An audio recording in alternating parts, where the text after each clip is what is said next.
Hey, what's up, guys? Welcome back to my channel. It's me, Rocco, again, and today we're going to be doing another album review. And, you're looking at the title of this album, and you're probably saying, like, holy shit, this guy, he had a pretty delayed reaction to this one, because it's a pretty big album from a pretty big band.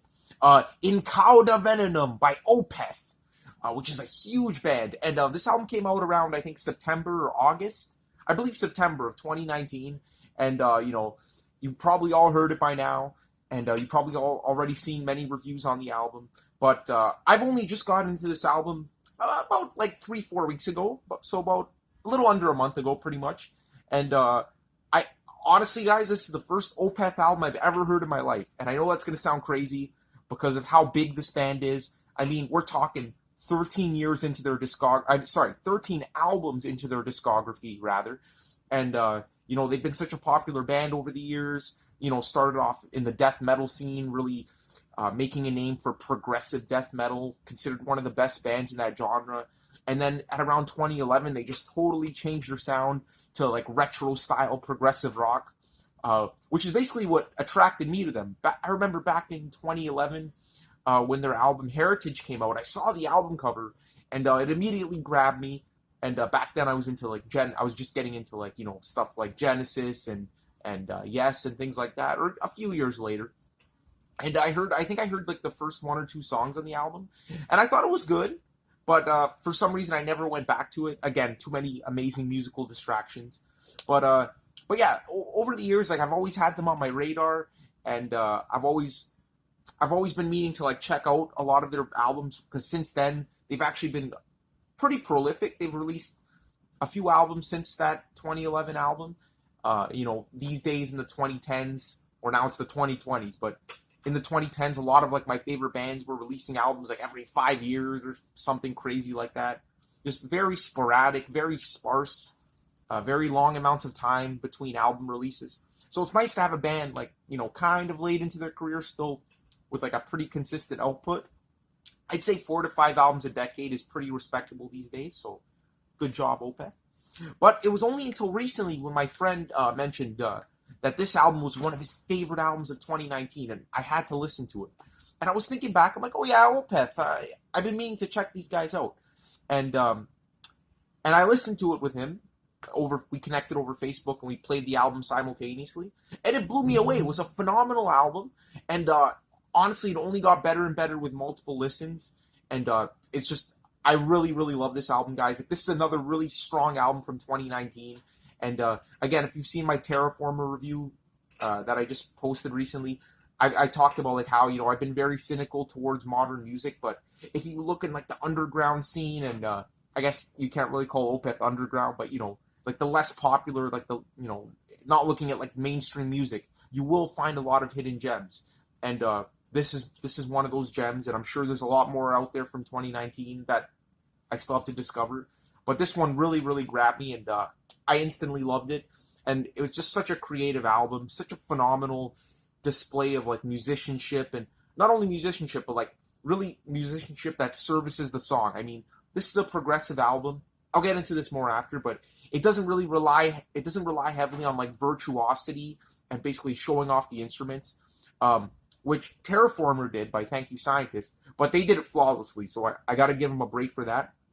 But I feel like these days, a lot of the progressive rock bands, it's all like about like, showmanship and just showing how skilled you are at a particular instrument, and that's kind of a turnoff for me. So it's always a pleasure when I hear an album like this that's so cohesive, so tight, so basically no wasted space on the album whatsoever, and barely any extended jams that go nowhere. And it's just, I love albums like that, and this one here, I can honestly say it's probably a masterpiece. I mean, I've heard it about, I'd say at least like 10 to 13 times at this point, which is really the amount of time I need to really like listen to and digest an album. And that's why I always have these delayed reactions to albums.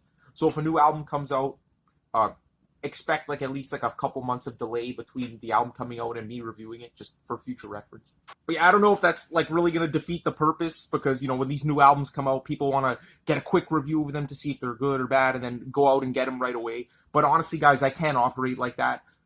I really need time to digest an album, and I would hate to like write a hasty review that doesn't really where I feel like pressured into like doing the review just for doing the review's sake without actually like fully enjoying. And because at the end of the day, that's what I'm here to do. I'm here to enjoy the music, and this is just like a side thing, like that even adds to my enjoyment of the music just by talking about it and really reflecting on the goodness or the shittiness of the songs.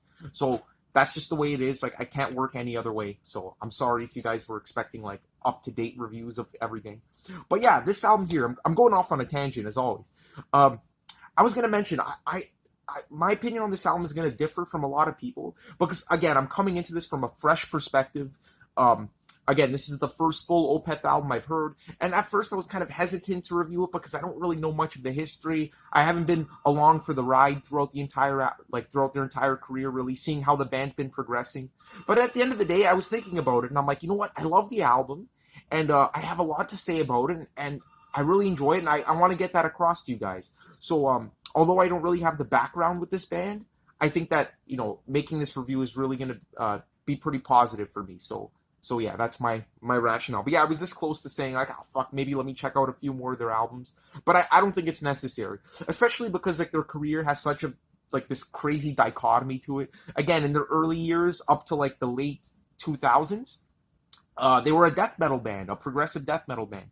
And you know what? I have a confession to make, guys. I'm a huge metal fan. I love metal music, but death metal and black metal and metal with those like harsh vocals, it just never did it for me.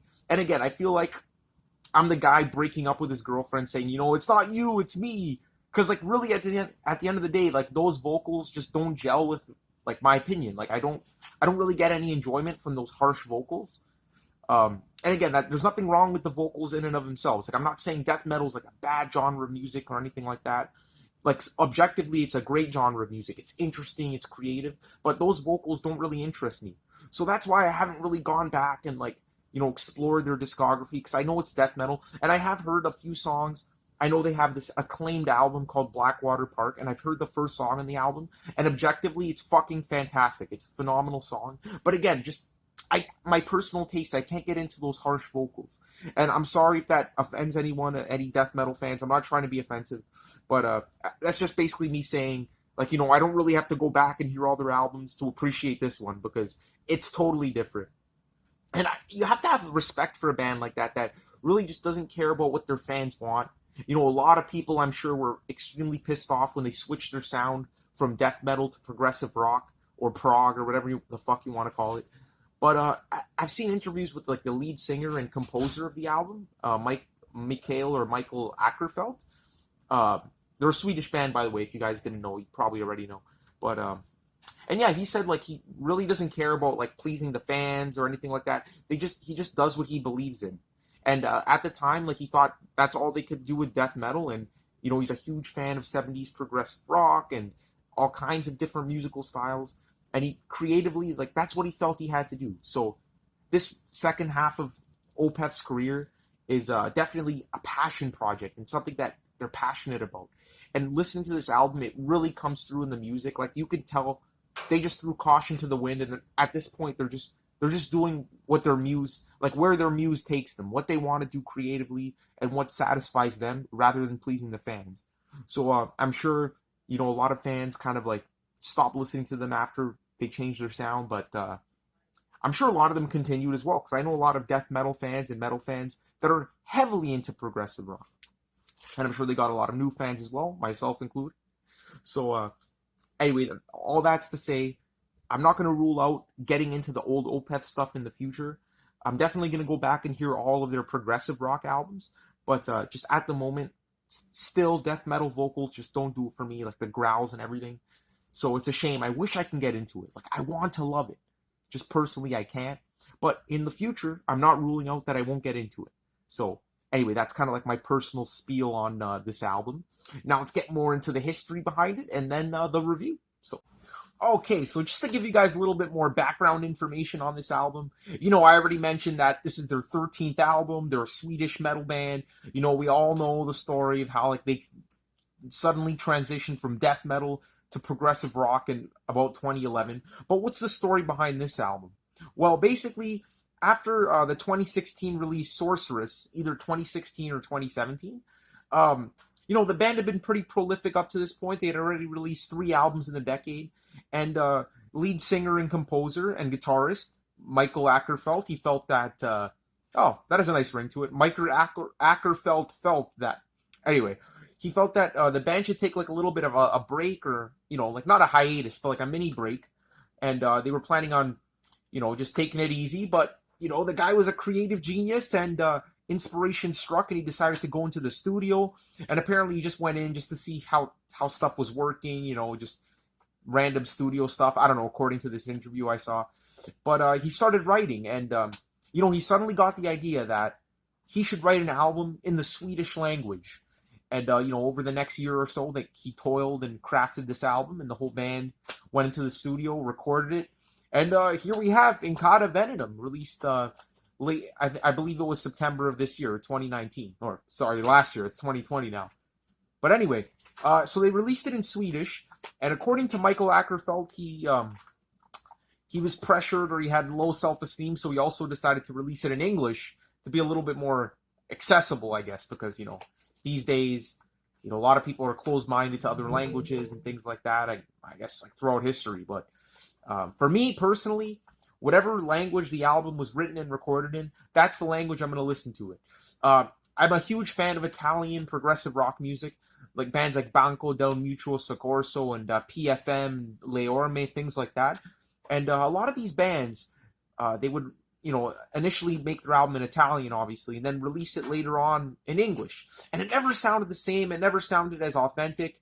So I always stuck with the native language. And I use the same rationale for any language. So Norwegian, Swedish, whatever language you could think of. It just sounds more natural. The flow is better. And, if I want to look up the lyrics, I'll look them up in English to understand, like, the translation. It's not really a big deal. As long as it sounds good to my ears, then I'm a happy guy. So really, this review is going to be based on the Swedish version of the album. Again, that was the whole concept behind it. He wanted to sing in Swedish and, I guess do his country a little bit of service there. Because all their other albums, although they're from Sweden, they were, sung in English, right? So I think that was a nice move. And again, very ballsy, it was like a passion project. Like, they didn't care that it would be inaccessible to, like, the non-Swedish speaking world per se. But they didn't care. It was just, Michael Ackerfeld just felt like that's what he had to do at the time.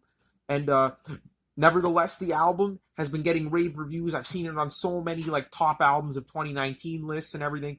And I totally agree with that. I mean, this album has so much to deliver. Just like Terraformer by Thank You Scientist. It's a pretty lengthy album. It's about 67 minutes long. And, when I see an album that long, I immediately think, like, oh, crap, I'm going to get listening fatigue. Because for me personally, after about like 45 minutes of listening to an album, that's when my mind starts to wander. And, it really takes genius to hold my attention for 67 minutes. Not that I have like ADD or, anything like that, but it's just, I feel like that's the perfect amount of time to spend listening to music in one sitting, about 45 minutes. Again, which is why I always get pissed off when bands try to like cram in too many songs onto an album. But this one here, I gotta say, guys, the 67 minutes goes by in an instant. I mean, there's so much to hold your attention throughout. The songs are so interesting, so well crafted, so catchy, and honestly, like, I could spend 2 hours listening to this. That's how good it is. So there is no wasted space whatsoever on this album. Sure, there's like a few tracks here and there that could have been shortened or, made as bonus tracks, but we'll get into that later. But in a nutshell, the album has been very well received by a lot of critics, and it's been on a lot of year-end lists of top albums. So, Michael Ackerfeld really paid off with his decision. It could be because the band's really popular in the metal scene, but or it could be that, now that they're finally starting to get their groove in the progressive rock realm. Because that's the other thing. A lot of reviews are praising this as by far the best progressive rock album that Opeth has recorded. And out of all the 4 progressive rock albums they have, Heritage, Pale Communion, Sorceress, and this one really, it's been unanimously praised as the best album in this era of Opeth. And I've only heard one song from Sorceress, and I think I could totally see why. I really think that it's because on this album, Opeth, they're not just trying to rehash the sounds of the 70s. Sure, there's a lot of 70s influence, a lot of 70s atmosphere on it, psychedelic shit, but they're doing their own thing. Like, you still get those hardcore, you still get those heavy riffs, you still get those powerful guitar solos, those powerful vocals, but with a progressive rock edge. And the album I heard from, the song I heard from Sorceress, it literally sounded like Jethro Tull. I forget the name of it. Shit, it'll come to me later on. But literally, I just played a random song just to see what that album was all about. And I'm just like, holy shit, if someone said this was Jethro Tull, I wouldn't, I wouldn't doubt it. So, really, I think they're coming into their own now. They're not trying to rehash the retro sounds of the 70s, like a lot of bands. A good example would be the band Wobbler from Norway, which is fantastic. Their album From Silence to Somewhere, I'll praise that album till the end of time. But it is very, very, very derivative of the 70s progressive rock scene. I mean, you wouldn't guess that that album was from, like, the modern age. You would think it's from, like, 1972 or something. But this album, you listen to it, and you know it's from, like, 2019. Like, you could tell it's from, like, the 2000s. The production's amazing. But not only that, but it just sounds contemporary in every sense of the word. But with that progressive edge from the 70s and maybe even the 60s, there's a lot of psychedelia. So that's a main thing that sets it aside from all these, like, retro progressive rock albums. And again, I haven't heard all of the Opeth progressive rock albums, but from that one song, I kind of get a sense that they were just rehashing the 70s for these albums. I could be wrong. Comment down below if I am. Tell me I'm a retard. Or an idiot, sorry. I know people get offended by that word, but yeah, anyway, so that's basically the history behind it. Another thing I should mention is the album cover is freaking awesome. Like, this album cover shows this ominous house with a horse and carriage in the front, and these 5 silhouettes in the windows, which represent the 5 members of Opeth. And Michael Ackerfeld said that this kind of represents them working in their safe environment, like in their sanctuary, which is pretty cool. It's perfect, amazing painting by, forget his name, but apparently he did a lot of their other album covers. So kind of like the Roger Dean, if you're a Yes fan, kind of like the Roger Dean of Opeth. So really cool. But the best part about the album cover is that apparently if you fold it out, if you have the gatefold, the whole album, the whole, like, house and scenery and background is resting on a demon's tongue, and the demon's just ready to swallow them up, which is so cool. And just a funny side note is that in elementary school, in grade 8 in particular, I would always draw, like, this demon just doodling in class with a long tongue, and then I'd always put something funny on the edge of the tongue, like something like totally out of place. It started off with a cherry, and it became an inside joke with me and my friends. And when I saw this album cover, it instantly brought me back to that, and it was hilarious because that was our inside joke, just drawing this demonic figure with the tongue, and then just something random on the tongue. Anyway. So that's my, like, personal connection to it. So yeah, that's pretty much all I got to say about the album cover. Another interesting thing is the name of the album, In Cauda Venenum. That's a Latin word. And I saw an interview with Michael Ackerfeld saying that this means poison in the tail, which means, a nasty surprise at the end of something. And he kind of, like, thought of this title because whenever he approaches an album, or whenever Opeth approaches the album, sorry if I'm making it sound like this is like a Michael Ackerfeld solo career. Like, it's not. It's a full band. But he is the composer, so, But anyway, he approaches the making of every album kind of like it's going to be their last. And, hopefully it isn't, because I really love this album. Hopefully they got a lot of juice. They're not that old. But yeah, so he thought that this one might be like a surprise at the end of the tunnel. So I don't know why he called this album in particular that. Hopefully they're not thinking of, like, breaking up or anything like that. But it was a pretty curious and strange title, I think. And the lyrics themselves, he talks about them being about, like, loneliness and, isolation in the modern world. We're always, it seems like we don't have time for, like, making true friendships because everything's online, everything's, like, fleeting. Everything's kind of like instant gratification where, people are liking your pictures and, like, even on YouTube, like, commenting on your videos and stuff. And no one has time to really, like, just sit down with someone and, like, have a conversation. But, you know what, from reading the lyrics, I'm not getting the sense of that at all. I mean, the lyrics of these songs, there's a song about a fucking strangler, okay? That's one of them. There's all these sound snippets of, like, little kids speaking Swedish, talking about, like, God and death and all this shit. And I'm not getting that from the lyrics, so... he's probably trolling us. Who knows? I could be wrong. But basically, he also says that because he wrote it in Swedish, he can't really bullshit because he can't bullshit in his own language. He admitted that a lot of his other lyrics are kind of like fantastical and kind of don't really mean anything. Kind of like dreamlike kind of stuff. But on this album, he kind of addresses, some topics that are close to home and things like that. But anyway, make of it what you will. But yeah, from what I read from the lyrics, I wasn't getting the sense that the album's about loneliness and like social media and shit. I don't know. Just a funny side note. But yeah, like, anyway, that's the main background behind the album. So now let's just get into my overall review. What makes this album stand out, and what do I love about it? Okay, so how would I describe the overall sound of this album? Like, what genre of music is this? Because it's easy to label something as progressive rock, and leave it at that. But there's so many things that go into progressive music these days that I feel like it's not even really a genre anymore. It's just a bunch of experimental things being thrown in and being labeled as progressive rock. Because at the end of the day, there's just so many components to this album. First of all, right off the bat, again, I mentioned that this album isn't just rehashing 70s sounds. Again, the album has a lot of influence from the 70s. You got some Mellotron, you got the Hammond organ on a lot of parts of the songs, and you have some psychedelic moments as well. There's some moderately long stretches of, dreamlike, kind of slow-burning psychedelia going on in the album, which is really cool. It's been a while since I heard stuff like that. And I'm not saying this is a psychedelic album by any means, but there are some moments of that scattered throughout. And don't worry, there's still a lot of metal on the album as well. And, maybe it's not overtly metal, like there's no, like, fast... Well, yeah, there's a little bit of that, but there's barely fast-paced, over-the-top metal riffs or anything. But you do get some heavy, churning, chugging, Black Sabbath kind of riffs every once in a while. And the whole atmosphere of the album as well can be considered kind of metallic.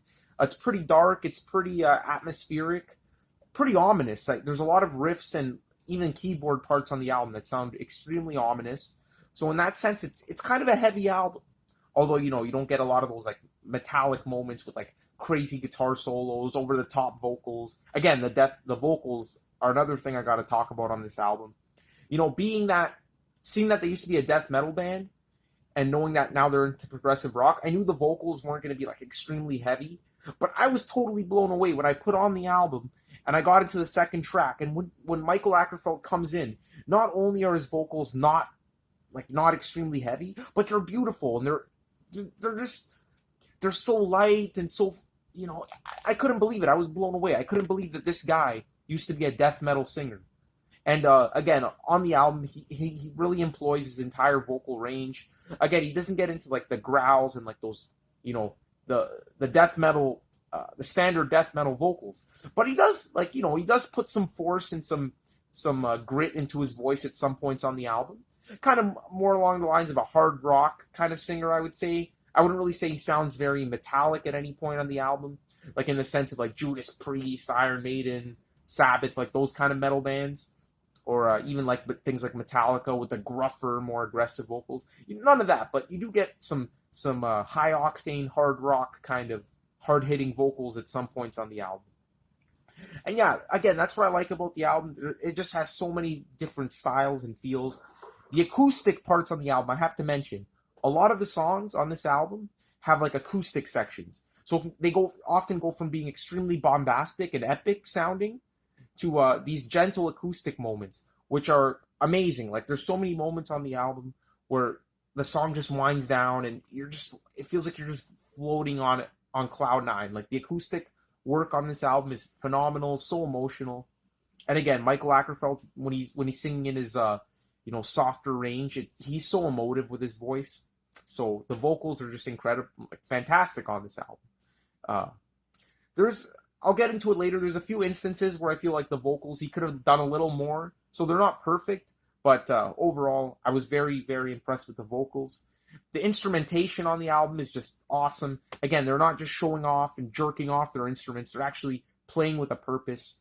And the guitar playing is fantastic. There's some memorable riffs. But the drumming is what really, like, stood out to me. Like, there were so many songs where I was just focusing in on the drumming, and it was just incredible. Like, the drumming's fantastic on this album. So really, like, pay attention to the drumming. Some good shit. And, when there are, like, solo moments on the album, like guitar solos, they're usually pretty brief. I'd say, like, there's no solo that lasts over a minute or even less than that. So yeah, really straight to the point. In terms of the length of songs for a progressive rock album, this is pretty it's on the short end, I'd say. Like there's the longest tracks are about 8 minutes long. There's about 2 8-minute songs. There's a few 7 minutes in there, a few 6 minutes, and 1 or 2 5-minute songs. So pretty short. You know, no song cracks the 10-minute mark. Which again, you don't have to be, you don't have to crack the 10-minute mark to be considered progressive rock. It's all about the experimentation, and that's the thing. Within these 8-minute, 7-minute time frames, the band just goes through so many emotions, so many different styles, ranging from heavy again to acoustic.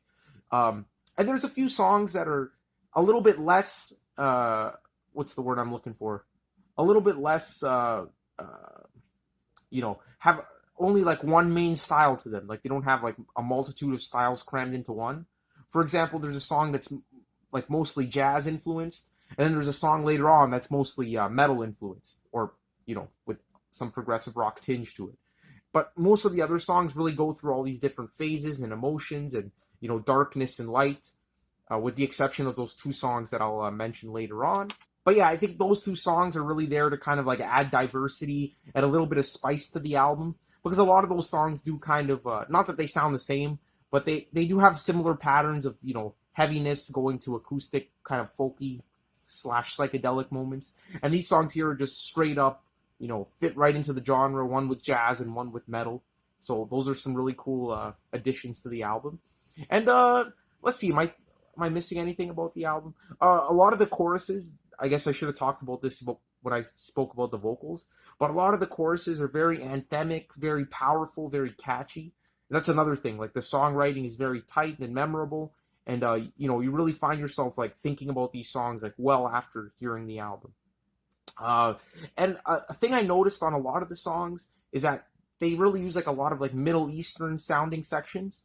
Not that they're using, like, Middle Eastern instruments or anything like that, but the guitar work does sound kind of like Kashmir, kind of by Zeppelin, a little bit of Ritchie Blackmore influence with the playing.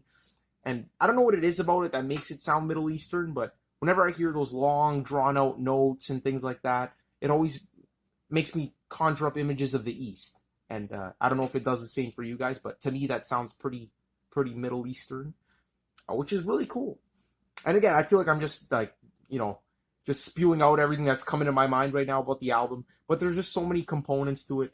If I had to distill it down, I would say it's an album that really makes good use of acoustic moments, makes fantastic use of hard rock vocals when they're required. It's soft vocals when they aren't, and some interesting song structures, again alternating between heavy and light, as well as making good use of progressive rock instruments. You have your Hammond organ, you have your Mellotron, you have your synthesizer, but it's never like overpowering. It always serves the song, and it's again that just goes to show how strong the songwriting is. So yeah, guys, so that's pretty much my overall thoughts on the album. It's incredible. Now we're going to get into the track-by-track reviews, where I can go a little bit more in detail if you guys want. And yeah, so check out the table of contents below if you want to skip to a certain song you want to hear me talk about. Or, yeah.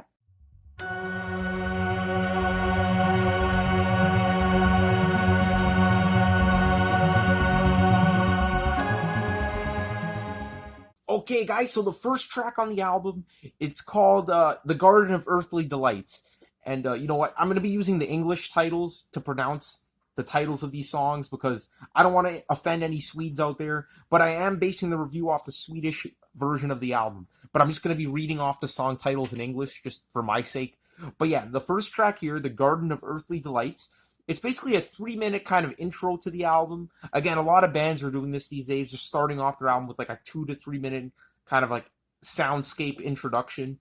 And it's pretty good. It's not bad. It's pretty ominous. It has like some choral kind of Gregorian chant style vocals, which give it like this medieval and ominous feel. But then later on in the song, you get this like electronica kind of like pulsing beat come in. So it's kind of like a clash between like the old and the new world kind of like colliding. And it's pretty cool for what it is. But honestly, like the replayability level of this song isn't very high. After the first couple times I heard the album, I would just kind of skip this song and start it on the second track, which is the first true song on the album. So yeah, it's just a cool atmospheric intro. I'm not going to rate it. I wouldn't count this as a track on the album. So without further ado, let's just move on to the second track and the first real song on the album.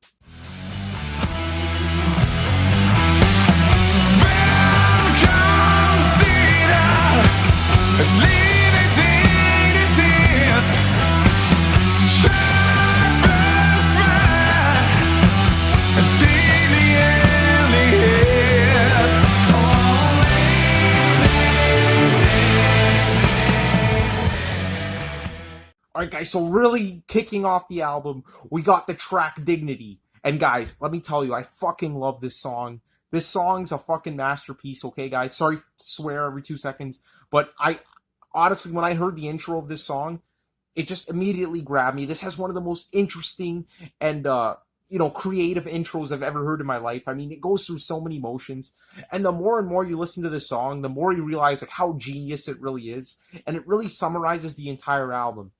This one here, it's one of the best songs on the album. It's probably like the second or third. Fuck, there's so many good songs that I want to say it's like one of like my favorite or my second favorite, but it's in the top 3 for sure. And man, what can you say about this song? Just the intro alone, the first 2 minutes of this song alone, are enough to make any progressive rock fan cream his jeans. I mean, it's I don't know why I said that, but it's just incredible. It opens just full force with these ensemble vocals, just blaring in your ears, and it's just so bombastic, so over the top. And the riff in the background, it's pretty heavy, it's pretty ominous. It makes good use of the organ in the background, again giving it that 70s vibe, but with the amazing production and the heavy riff. You could tell it's from the 2000s, and it's just great. I mean, I love the intro. That blast of vocals repeats about 2 to 3 times, and then you get this sound snippet of basically, I didn't know this at the time, but it was a Swedish politician who was actually murdered, and what Opeth did was they got a sound snippet of him like speaking to like an audience or whatever. I don't know what it was, and they put it into the song. So that's pretty creepy enough as it is, but it fits pretty well. And you got a nice bass and drum beat going on while this voice clip is playing, and it's just, so far it's been really interesting. And then all of a sudden, this out of nowhere, just out of fucking nowhere, this incredible guitar solo comes in. That's right, a guitar solo in the first like minute and a half of the song, and it's just a really emotional, really great solo. Like I don't know what to say. It's just a really emotional guitar solo, and the song could go anywhere at this point. I mean, so much shit has happened, and then all of a sudden, it just totally winds down into this beautiful acoustic section, some great bass playing.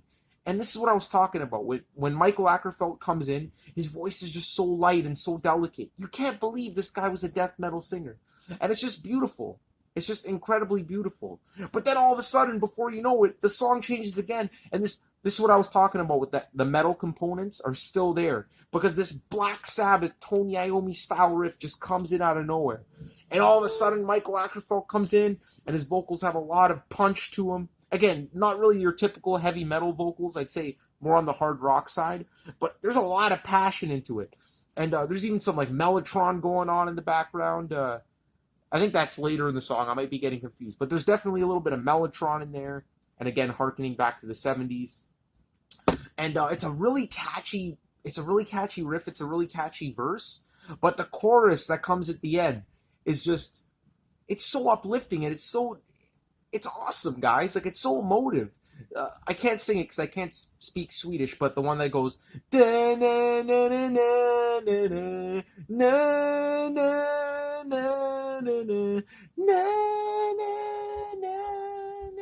it's great. It's so powerful. And then the song gets pretty heavy again. It gets pretty sinister again at the end. Kind of like, if you guys know the band Magma, kind of sounds like the vocals on Magma, just really like, these ensemble vocals, very choral, very like medieval sounding, Gregorian chant like kind of vocals, if that makes any sense. It's hard to describe, but really cool, and it ends off pretty light and acoustic at the end, pretty ominous as well. So yes, there's so much shit went into this song, and it's about 6.5 to 7 minutes, so all this stuff happens in a short amount of time, but you're never really jumping between different sections. The flow is just phenomenal. And I think this is a good indication, because I think this was the first song that they actually wrote for the album. Sorry, it was the last song they wrote for the album. So they were in top shape, when leaving the studio. So it gives me hope for the future. This song, it's a freaking 10 out of 10. One of the best on the album, and great way to start off. I'm going to talk about this one a little longer because of how great it is, but let's move on to the next track.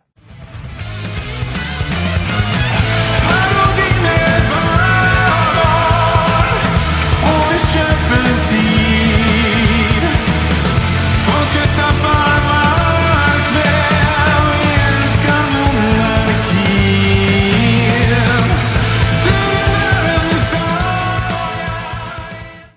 getting into track 3, Hard in Hand, and this is another big highlight on the album. It's one of the more aggressive tracks on the album, one of the longer ones, clocking in at over 8 minutes, and just overall one of the most bombastic. The opening of the song is just in your face. I mean, just craziness, just cranked up to 11, really heavy riffs, good use of the organ in the background during the heavy riffing, just giving it that progressive kind of vibe, and it's just really bombastic.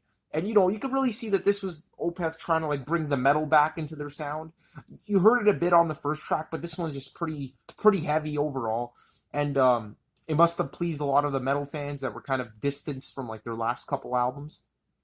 But yeah, this song has a lot of tricks up its sleeve. It's not just your average metal song whatsoever. Again, like the first track, it goes through so much during its 8-minute runtime that it's almost futile to, like, just describe what happens in this song.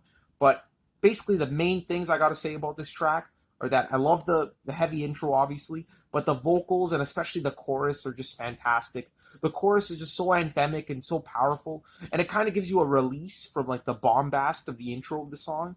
It's like a nice kind of, like, you know, reminder that this band could be really melodic and really powerful, as well as being, like, aggressive and you know, crazy and bombastic, whatever word you want to use to describe it. Just totally out there. And yeah, one of the best choruses on the album, hands down. Just gets me so pumped up. And again, the drumming on this song. I mentioned the drumming in the intro of the video, but the drumming is fantastic. It has this, like, mechanical kind of, like, industrial vibe to it, but it perfectly suits the song, if that makes any sense. And it's pretty psychedelic too. There's this before I talk about this section, I should also mention there's a guitar solo, which is probably, like, the shreddiest and most metallic on the whole album. A lot of the other solos, again, have that Middle Eastern, long, drawn-out note kind of atmosphere. But this one here is pretty fast, pretty shredding. So, again, more metal on the album.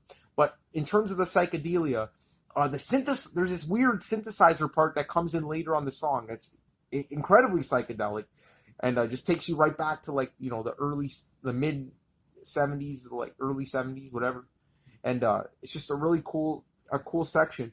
But before you know it, the song just totally winds down in the last 2 or 2.5 minutes into this beautiful acoustic section. And again, it's just, you're in bliss. I mean, I can't believe this is the same song as, you know, the intro of this track, because it's totally different. It's so laid back, it's so relaxing, and you can literally fall asleep to this in the best possible way. It's just so soothing.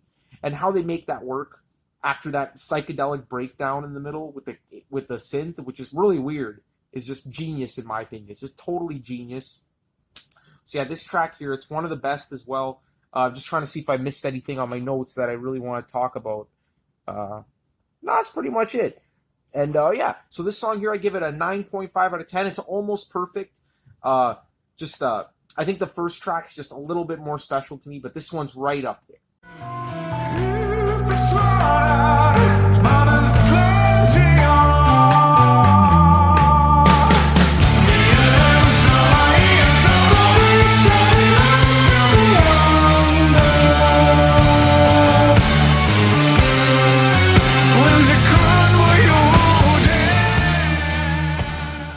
This album's been on a fucking roll, guys, and the next track on the album is no exception. The Next of Kin. This one here is just, it's totally different from the first 2 tracks on the album. This one here has a pretty dark atmosphere to it. It isn't really that, like, metallic per se, but it definitely has a lot of a darker atmosphere and a darker vibe to it. I don't know how to describe it. And a lot more orchestration as well. You got some violin in there. You got some, I don't know if it's actual violin or just like a keyboard trying to, you know, emulate the sound of a violin, but a lot of orchestration. And the vocals are really powerful on this track. Just the way the crescendo builds and just during the chorus is just incredible, with the orchestration just swelling up in the background. It gives it this, like, grandiose, larger than life feel. And you just got to admire. If you look at the runtime of this song, it's incredible, because the first 3 minutes feels like a 10-minute song in and of itself. I mean, so much shit happens. You got, like, that, again, this is kind of like a theme with the album, but that Gregorian chant kind of, like, vocal intro. And then you got this grungy, heavy, kind of sinister riff with the vocals. And then it transitions to acoustic and back and forth. It's just awesome. But, you know, the real highlight for me in this song is it's within the first 3 minutes, but like later on. So I think like 1.5 minutes in to about 3.5 minutes in, where you just get this unaccompanied acoustic guitar piece. And again, it's like the whole room goes silent because you have no idea where the song's going. Before it was bombastic, you had orchestration going on, it was heavy, and now all of a sudden you have this solo acoustic section, and it's just beautiful. But there's a hint of a sinister vibe to it, and the only way I can really describe it is the Doors, the band The Doors, their classic song "The End," which was the last song on their debut album. It has this sinister vibe to it, but yet it's relaxing in a sense. And that guitar playing always reminds me of that track. And they reprise kind of like the main theme of the song, but in a softer way during this dreamy acoustic sequence, which is just really cool. And again, it's all in the first 3 minutes. And then after that, the song kind of like picks up where it started. There's a lot more there's a lot more orchestration, a lot of like larger than life moments, and a fantastic guitar solo that it's just slow. It's so slow, so emotive, and some great build-ups with that guitar solo. Just one of my favorites on the album. And yeah, it's just a really unique track. From the heaviness to it, to the dreamlike acoustic section, to the orchestration. It has a lot to offer. And again, it's just another highlight for me. I mean, I feel like so many of the songs in this album are highlights. This one here, no hesitation, 9.5 out of 10. It's a classic.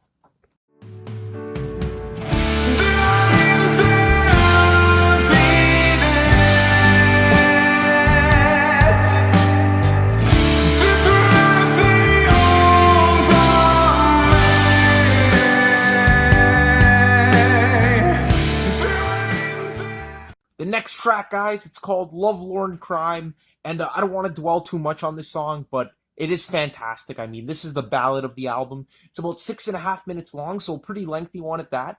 And, you know, when it started off, I was a little skeptical. It just sounded like your average piano ballad, very depressing feel, very, kind of like not to say it's generic, but, doesn't really differentiate itself from, like, a lot of the other ballads. But it was beautiful nonetheless. But then before you know it, at the 1 minute mark, this amazing electric guitar just kicks in, and with the chorus of the song, and the chorus is just so powerful, and you think the song's going to be really depressing, but it just totally lifts the song, and gives the song like a touch of hope, and it's amazing. I love that. Like when I heard that, I was hooked, and I've never looked back. Like this is just one of the best ballads I've heard in a long ass time. It isn't boring whatsoever.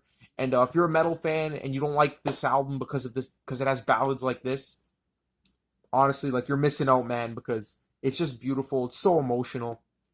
Again, keeping with the theme of the last song, there's a lot of violin orchestration, kind of like, not flute, but like, a wind instrument in there. I'm not a musician, so I don't know which one it is, but some really nice orchestration going on.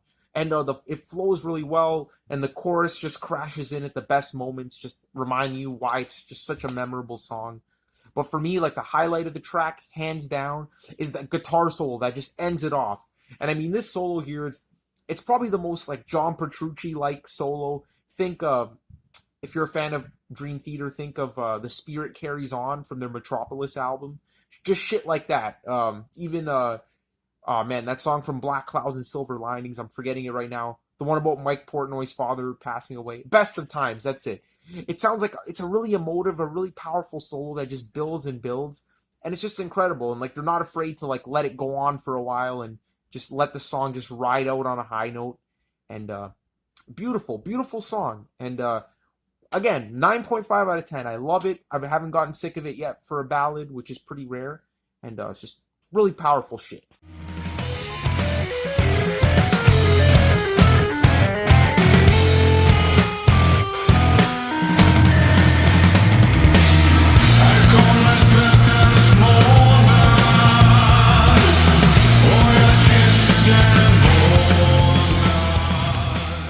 Next track is called Charlatan, and this is by far the shortest song on the album outside of that 3-minute intro. The runtime says it's 5.5 minutes, but it's actually only about 4 minutes. The last minute and a half is kind of like this atmospheric kind of section where you have like this spoken word thing from these little Swedish kids talking about God and death and things.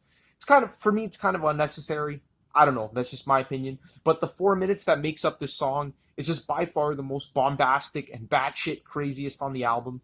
This is one of the songs I was talking about in the intro where I said that it's mostly just, it doesn't really go through a lot of different motions, it just sticks with one style. And that style is a weird combo of heavy metal, just really bombastic riffs, really chugging, really crushing riffs, and weird progressive rock keyboard instrumentation, which sounds really, really proggy, if you want to use that word, and gives it like this weird sense of madness and this disturbing feel. The vocals are great. They never really go too off the radar of normal vocals. I feel like if Michael Ackerfeld wanted to, he could have just totally went nuts on this song and just given it like this even more eccentricity. But it's pretty eccentric as it is. My favorite part of this song, other than like, you know, the bombastic intro, which is really gets you going, is again this Middle Eastern section. This time the keyboard is really giving it that feel, that Middle Eastern Egyptian kind of feel. You know, the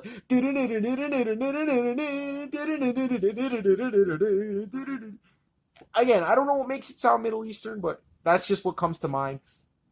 And it's really cool section. Again, really bombastic, really proggy. So a lot of like the hardcore prog fans, if you're big into Dream Theater and like, you know, those bands, this song would probably be like your favorite on the album or one of your favorites. But yeah, it's just a nice like upbeat kind of song that kind of buffers like the last few songs have been pretty dark and disturbing, like or depressing, I should say, like the ballad that just came before and even the song before that. This one's a nice, you know, jolt of energy onto the album. So yeah, Charlatan, it's a really good track. It's probably like an 8.5 or an 8 out of 10. It's not one of my favorites on the album, but it does its job and it's a really cool song. So I give it a thumbs up.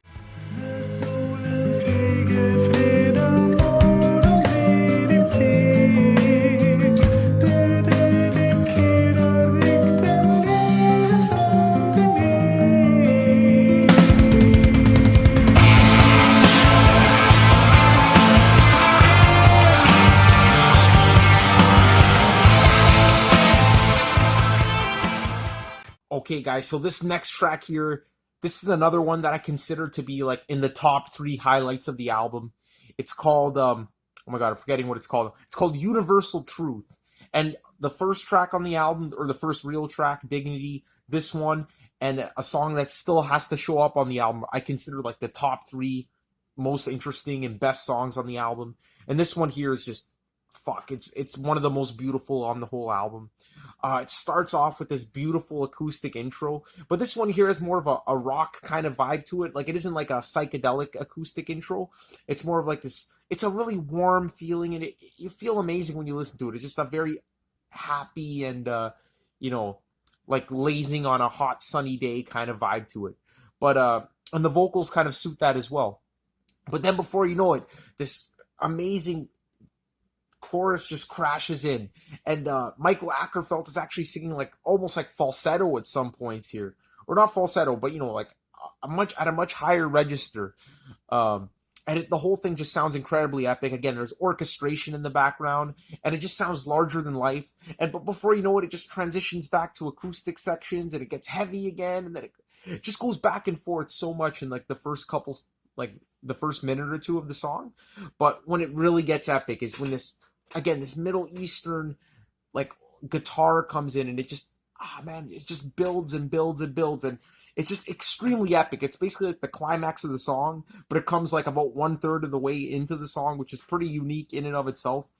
But it's just a really climactic part of the song, really epic, and it feels like, you know, the band really, you know, the way they built up the song, just I felt like this part should have gone on a bit longer, but instead, as I mentioned, it's only like the first 1/3 of the song, then it just winds down into this acoustic section.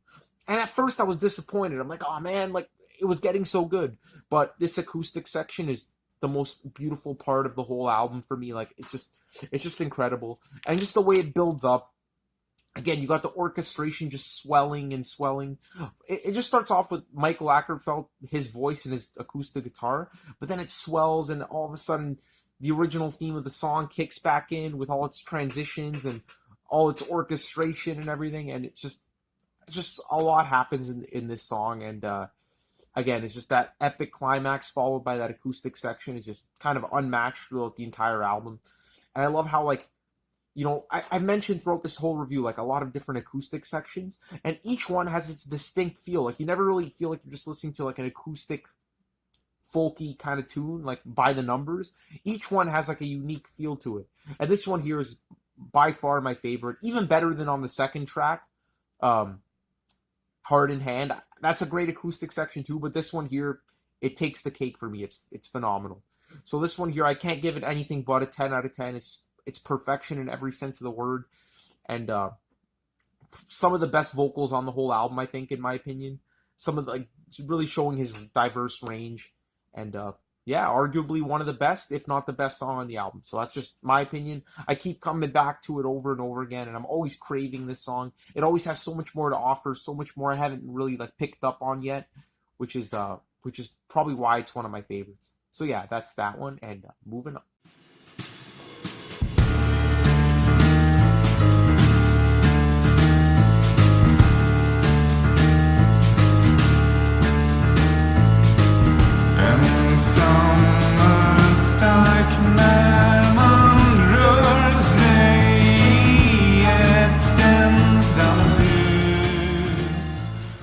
Okay, guys, the next track here is the Garroter, or the Strangler, someone who strangles. I didn't know that was the word to describe someone who strangles until I heard this track, so thank you for educating me, Opeth.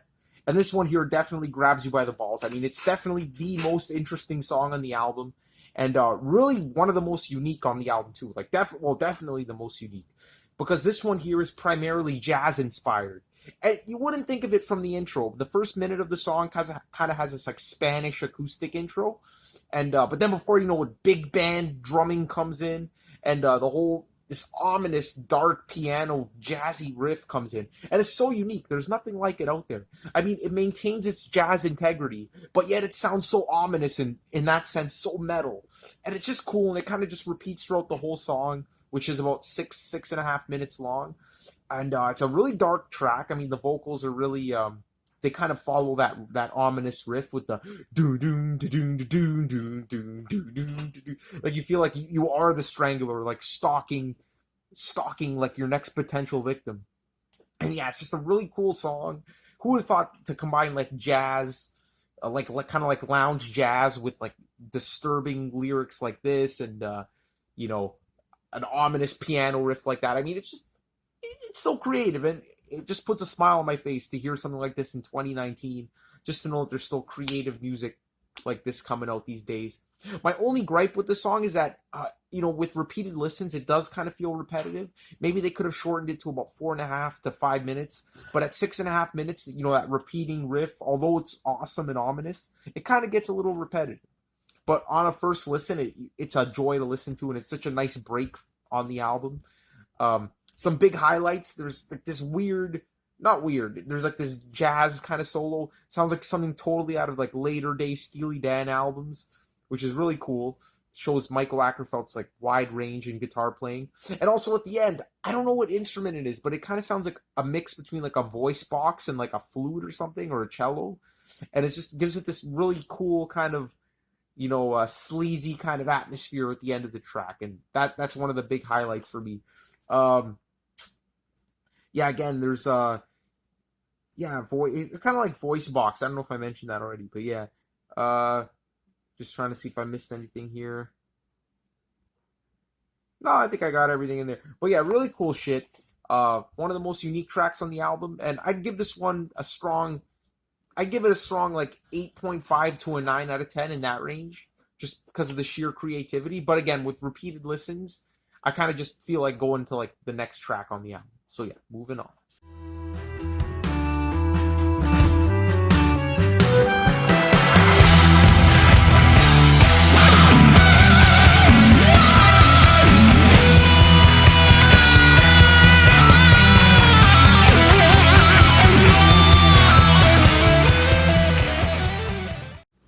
Okay, Continuum, the next song on the album. Pretty cool song title, I'd say. And it's a pretty good song as well. But you know what, guys? Out of all the songs on this album, this is probably the one that, if I had to cut it down to a 60-minute album instead of 67 minutes, I would have taken this song off the album. And there's nothing wrong with the song. On the contrary, it's actually a very good song. But I think that a lot of the elements and, themes on this song have already been kind of showcased on the album already. For example, like the last 2 minutes of the song is just kind of this like acoustic, emotional section with swelling violin and everything. And we've kind of heard that already, especially on Heart in Hand and also Universal Truth, one of my favorite songs on the album. And it's just as good, but it's like we've heard it already. So it could have been, that part probably could have been trimmed. And overall, it's probably the least creative and least interesting song on the album. The main bulk of the song is basically like this hard rock riff, like the down, down, down, do do do do do down, down, down. And there's like a cool solo on it, but it's nothing like, out of this world. It's pretty cool though. There is a nice like cello part right before the solo kicks in, which is pretty interesting and pretty cool. And as well, the intro's pretty creative as well. It has this it starts off with the drums playing this like shuffling beat, and to me it sounds like if you're a Steely Dan fan, the song "King of the World" from their Countdown to Ecstasy album. It sounds like pretty much exactly like the intro to that song, so pretty cool. And then you get this like kind of like reggae like acoustic guitar riff that goes over it, and like that's probably the only way I can describe it. So the first minute's pretty exciting, and the cello part before the guitar solo kicks in, that's pretty interesting as well. But overall, like the main bulk of the song and that acoustic outro, we've kind of seen already on the album. So it didn't really like thrill me as much. And I know I said that there's no wasted space on the album, and I still stick to that opinion. I mean, this song here is fantastic. Like I enjoy listening to it. But I think that like, creative wise and replayability wise, it's a little bit lower than the other tracks. So this one here, I'll probably give a strong 8.5 out of 10 for the quality, but just deducted a few points for originality on this track. But overall, good song. And if you disagree, if you think it's one of the best songs on the album, definitely let me know below. It seems to be pretty well liked. So yeah, good song.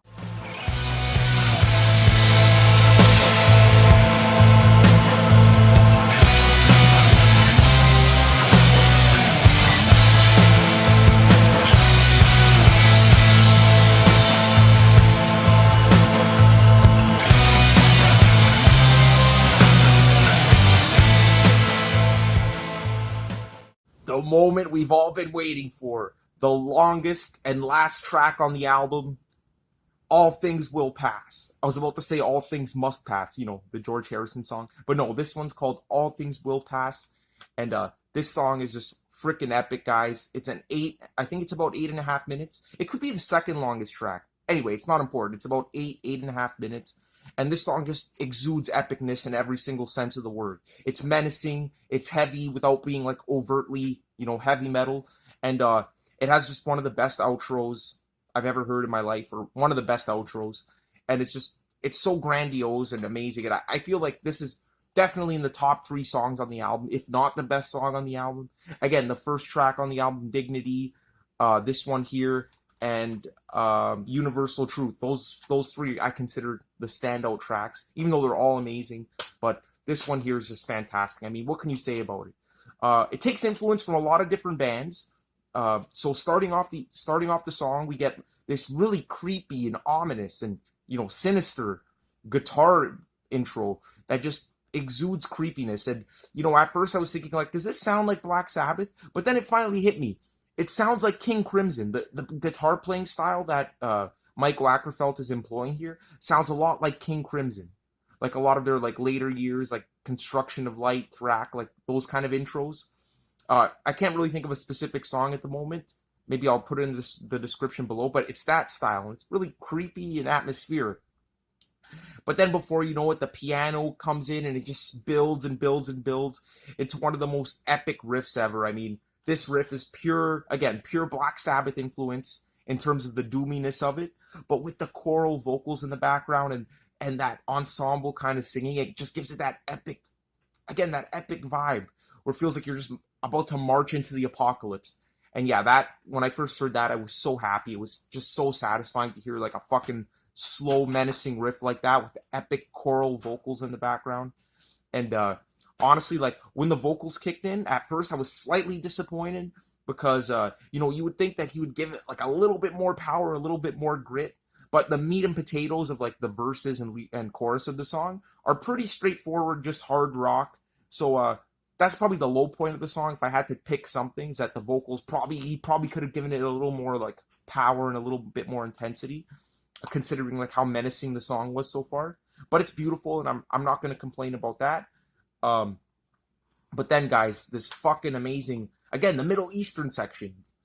It comes in again, and it sounds kind of like Tool. Like, I feel like I'm not a huge Tool fan, but the Tool songs I've heard, it kind of has that like slow psychedelic kind of you know, extended kind of feel to it, and that's kind of what it sounds like.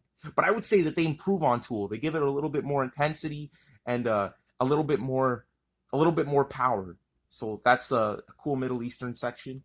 Before just ending off the song with like I think it's about 2 minutes of one of the most empowering outros I've ever heard in my life. It's just so joyous, so triumphant, and man, I just love how the end. It was the perfect way to end the album, just on a triumphant note. And again, this outro, I have no words for it. It's just phenomenal. It's one of the best outros, one of the best songs on the album. You know, I don't know what else there is to say about it, but All Things Will Pass, definitely one of the big highlights. I give it a 10 out of 10, hands down. And that completes the track by track reviews, guys. So that's pretty much the end of the album. Thanks. So I already talked about it in great detail, so I'm not going to recap anything. But basically, my top 3 songs, we all know them. This one, Dignity, and fuck, I keep forgetting the name of that song. Universal Truth. But some close seconds, I'd say tier 2 of the album. A really close second is Heart in Hand and Next of Kin, as well as the ballad Lovelorn Crime. So those 3 are kind of like tier 2. Then the rest are like in like the lower tier, but they're still awesome. So yeah, guys, fantastic album. Definitely listen to it if you haven't already. And thanks again for joining me on another album review. Yeah, stay tuned for some more reviews, more top albums ranked, all kinds of videos. And take it easy, guys. Thanks again for watching.